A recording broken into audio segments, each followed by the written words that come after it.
अरे, ये बड़ी और गुस्सैल मछली उस छोटी मछली को खाने के लिए तेजी से उसकी ओर जा रही है। मुझे इस छोटी मछली की जान बचानी होगी।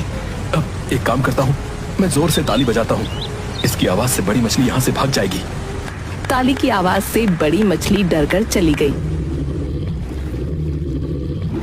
लेकिन छोटी मछली उसी जगह पर इधर उधर तैरती रही।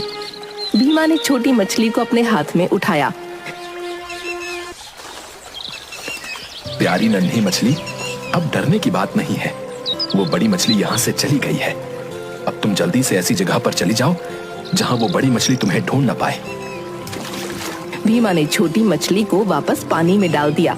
छोटी मछली को मुसीबत से बचाकर भीमा अपने रास्ते पर चल दिया। वो थोड़ी दूर ही गया था कि उसने किसी की आवाज सुनी। रुक जाइए, जरा मेरी बात तो सुनिए। भीमा ने मुड़कर देखा, एक सुंदर औरत पीछे खड़ी थी। उसने बहुत अच्छे कपड़े पहने थे। भीमा ने इससे सुंदर औरत पहले कभी नहीं देखी थी।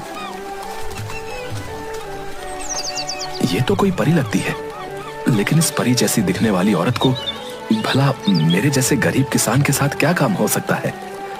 शायद मुझे ही गलतफहमी हुई है कि ये मुझे बुला रही है। भीमा बिना कुछ कहे फिर से चल दिया। मैं आपको ही बुला रही हूँ। मैं नेरिया के राजा की संदेशवाहक हूँ। आपने नेरिया के राजा की इकलौती बेटी की जान बचाई। मैं आपको अपने साथ ले जाने आई हूँ। आपको मेरे साथ समुद्र के अंदर नेरिया राज्य चलना है। अब मुझे तैरना तो आता ही नहीं।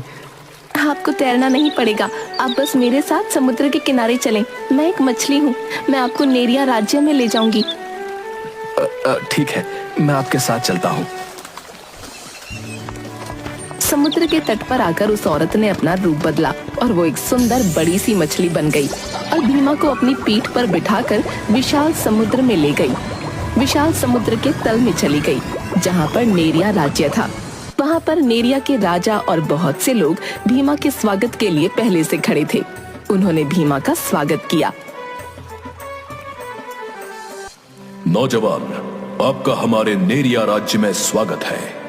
हम सब आपके बहुत आभारी हैं जो आपने हमारी राजकुमारी के प्राणों की रक्षा की।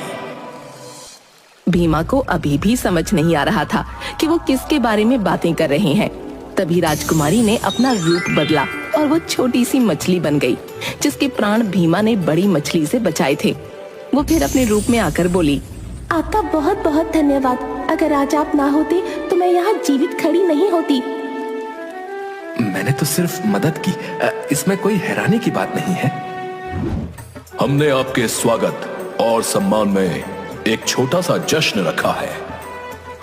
सब अंदर जाते हैं। वहाँ पर जल परियों ने अपना नृत्य प्रस्तुत किया और भीमा के सम्मान में बढ़िया भोजन भी बना था।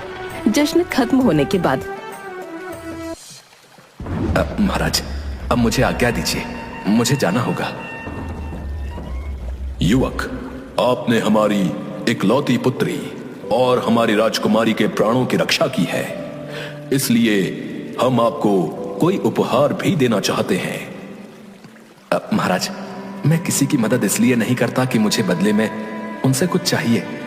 मुझे लोगों की मदद करना अच्छा लगता है और उससे मुझे जो खुशी मिलती है वही मेरा पुरस्कार होता है। नहीं, आपको कोई पुरस्कार तो लेना ही होगा। आप बताइए, आपको क्या चाहिए? अब मुझे आपकी बेटी की सहायता करने का सौभाग्य मिला, मेरे लिए यही बहुत है। मेरी कोई और कामना नहीं है। मैं सच कह रहा हूं महाराज, मुझे कुछ भी नहीं चाहिए। हम आपको ऐसे खाली हाथ नहीं जाने दे सकते। ठीक है, तो आप मुझे वो छोटा सा शंख दे दीजिए। महल में सन्नाटा सा छा गया। सब उसे देखने लगे।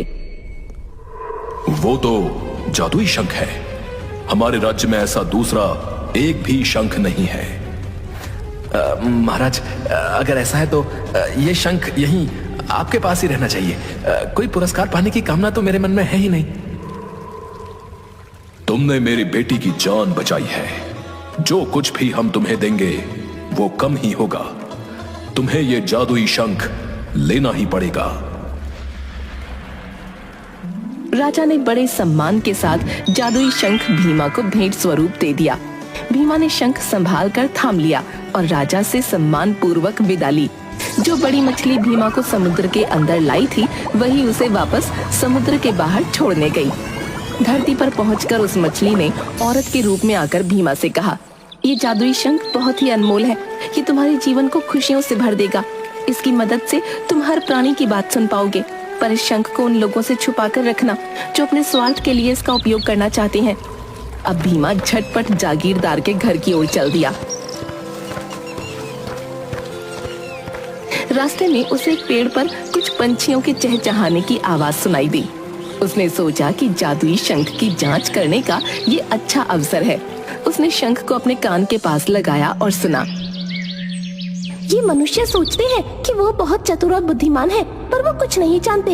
इस पेड़ के नीचे जो पत्थर पड़ा है ना, वो सोने की शिला है, लेकिन आज तक किसी को इस बात का पता नहीं चला। पक्षियों की बात सुनकर भीमा पेड़ के पास जाता है। ये शंख तो वाकई कमाल का है। चलो अब इन पंछियों की बात को भी जांच लेते हैं। यहाँ तो सच में एक पत्थर है, पर यह तो पूरी तरह मिट्टी और काई से ढका हुआ है। पहले इसे साफ करता हूँ और देखता हूँ। भीमा अपने कपड़े से उस पत्थर को साफ करता है और अंदर से चमकता हुआ सोना दिखाई देता है। अरे ये तो सच में एक सोने की शिला है। इसे संभाल कर अपने कोट के अंदर छुपा लेता हूँ।